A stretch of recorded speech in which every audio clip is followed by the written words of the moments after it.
Jadi apa kebijakan yang kita keluarkan pada hari ini? Esensi daripada kebijakan adalah karena kita sedang mengakselerasi vaksinasi, setelah pendidik dan tenaga pendidikan di dalam satu sekolah sudah divaksinasi secara lengkap, pemerintah pusat, pemerintah daerah atau kantor Kemenak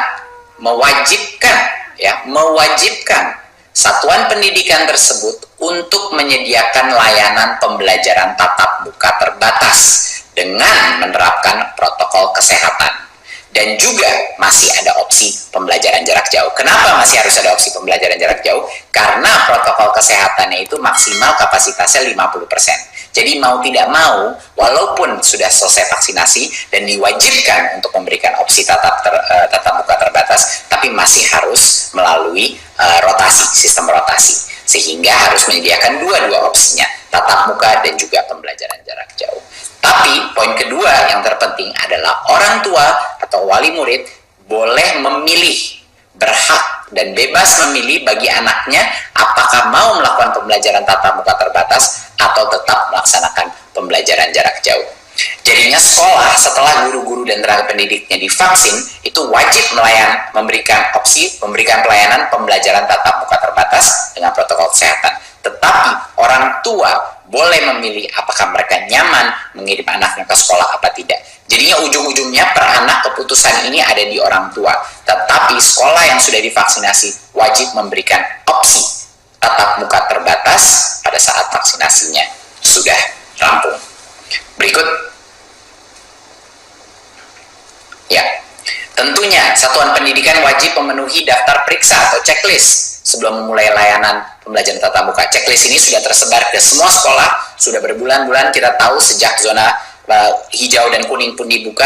Ini sama saja daftar periksanya sesuai dengan protokol dari Kemenkes. Ya, pembelajaran tatap muka terbatas ini dikombinasikan dengan pembelajaran jarak jauh, ya, karena harus rotasi. Ya, nanti saya diskusi sedikit, saya akan jelaskan sedikit mengenai apa untuk mengingat kembali apa protokol kesehatannya.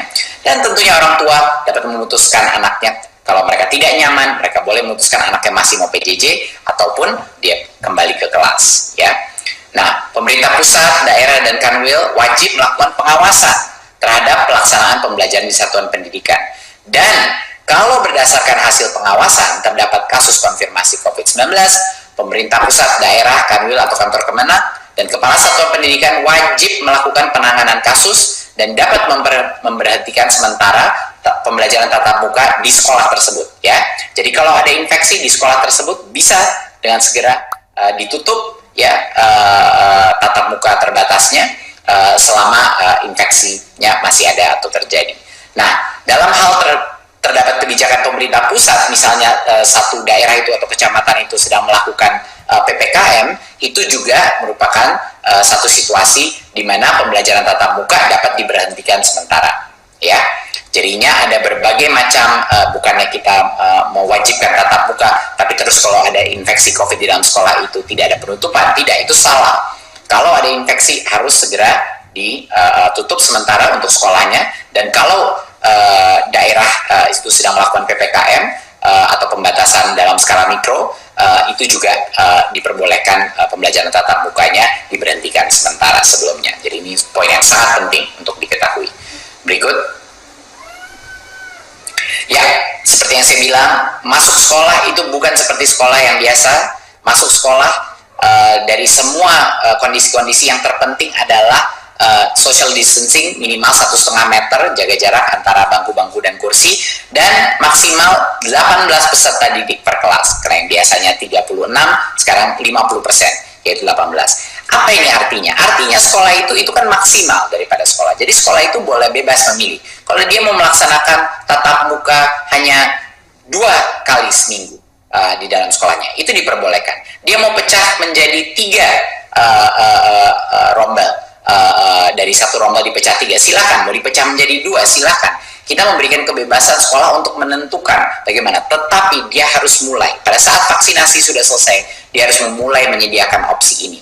Dan dia boleh bertahap, itu terserah sekolahnya. Untuk membuat saya maunya 2 hari dulu, baru minggu depannya atau bulan depannya, memulai 3 hari seminggu melakukan tatap muka. Saya mau bagi di 2 kelas, di 2 grup, atau dibagi dengan 3 grup, itu diskresi masing-masing sekolah sesuai dengan kebutuhannya. Ya, tentunya jarak minimal itu bisa dipastikan. Jadinya yang kita ingin lihat adalah sekolah sudah mulai latihan melakukan tatap muka, tapi sekolah itu maksimal hanya 50% kapasitas per kelas. Dan tentunya wajib masker, cuci tangan pakai sabun, dan menjaga jarak tentunya menjadi standar protokol kesehatan. Berikut.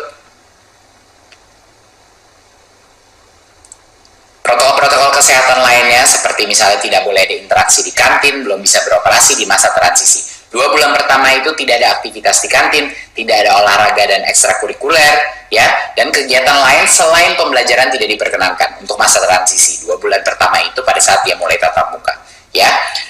Tapi kegiatan pembelajaran misalnya di luar lingkungan, contoh guru kunjung itu seperti biasanya diperbolehkan, ya, tentunya dengan tetap menjaga protokol kesehatan. Jadi ini sangat penting. Masuk tatap muka terbatas ini sama sekali berbeda sama sekolah sebelum pandemi, ya. Tatap muka terbatas itu jauh lebih sedikit muridnya di satu tempat dengan pembatasan jarak yang ketat. Semua harus memakai masker dan tidak boleh ada aktivitas-aktivitas yang menciptakan kerumunan. Berikut. Ya. Peran aktif daripada kepala sekolah, yaitu kepala satuan pendidikan, dan juga pemerintah daerah, kantor, dan atau Kanwil Kemenak ini sangat dibutuhkan untuk memastikan pembelajaran bisa berjalan dengan aman. Kita ingin semua kepala satuan pendidikan, kepala-kepala sekolah kita secara konsisten memberikan edukasi penerapan prokes, protokol kesehatan di dalam lingkungannya. Dan mereka juga harus memastikan bahwa pembelajaran tatap muka ini terbatas dilaksanakan dengan memenuhi seluruh checklist tersebut. Dan menyiapkan Satgas COVID-19 di daerah masing-masing dan melakukan penanganan kasus jika ada yang terbukti kasus konfirmasi COVID-19.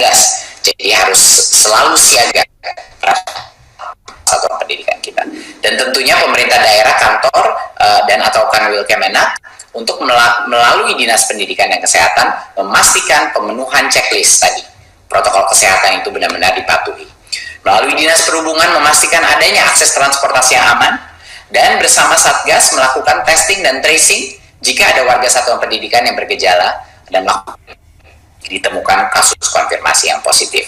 Dan tentunya melakukan penanganan kasus dan menutup sementara pembelajaran tatap muka di sekolah tersebut kalau ada konfirmasi COVID-19. Jadi marilah teman-teman, marilah semua instansi pemerintahan dan juga instansi pendidikan, mari bersama-sama memastikan setiap anak Indonesia mendapatkan hak belajarnya dengan aman dan selamat. Ini adalah suatu harapan yang sudah disuarakan oleh berbagai macam masyarakat, baik dari murid, orang tua, dan juga guru-guru dan kepala sekolah di berbagai macam daerah, termasuk pun mahasiswa. Jadi bapak-bapak, ibu-ibu, terima kasih sudah waktunya untuk saya memberikan paparan mengenai ini. Kita harus mengejar ketertinggalan kita harus mengembalikan anak kepada sekolah dengan protokol kesehatan yang seaman mungkin, karena banyak dari anak-anak kita yang kurang mampu melaksanakan PJJ akan semakin ketertinggalan, dan dampak-dampak sosial dan emosionalnya bukan hanya terhadap anak-anak tapi terhadap orang tua dan guru-guru juga sangat signifikan. Jadi marilah kita berlatih untuk kembali kepada sekolah tatap muka dan di saat yang bersama menjaga protokol kesehatan dan disiplin. Terima kasih. Wassalamualaikum warahmatullahi wabarakatuh.